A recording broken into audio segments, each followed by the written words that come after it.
Ni wiki moja sasa imekata tangu mrembo Niffer ashikiliwe na jeshi la polisi and finally mchana wa leo amefikishwa mahakamani.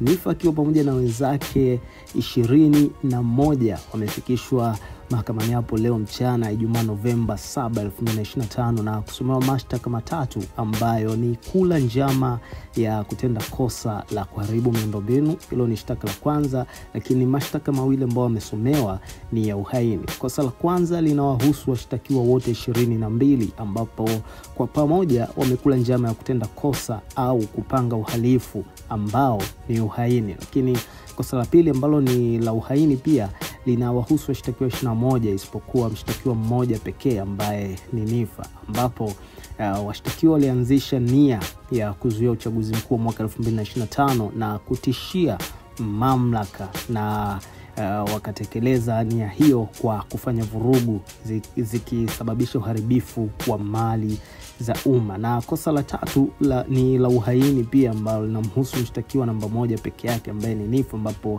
alihamasisha watu kuvuruga uchaguzi mkuu mwaka 2025 na kuhamasisha umma kununua barakoa ambazo alitangaza kuwa ataziuza dukani kwake kwa ajili ya kuzuia mabomu ya machozi.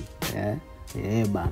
So hiyo ni kwa mujibu wa kile ambacho kimeendelea leo mahakamani. Of course kumekuwa na comment nyingi sana, maoni ni mengi sana kwa mrembo Niffer, watu wakimtakia kila laheri, lakini wengi zaidi wamempa pole kwa hiki ambacho kinaendelea kwa sasa na kumtaka kwamba ajipe moyo, Mungu amtie nguvu, au sio bana? Inaonekana kuna watu wengi sana ambao wako nyuma yake wakimtakia mema na kila laheri katika sakata hili ambalo linamkabili kwa sasa. Yapi maoni yako kuhusiana na hiki ambacho kinaendelea kwa Niffer pamoja na wenzake 21?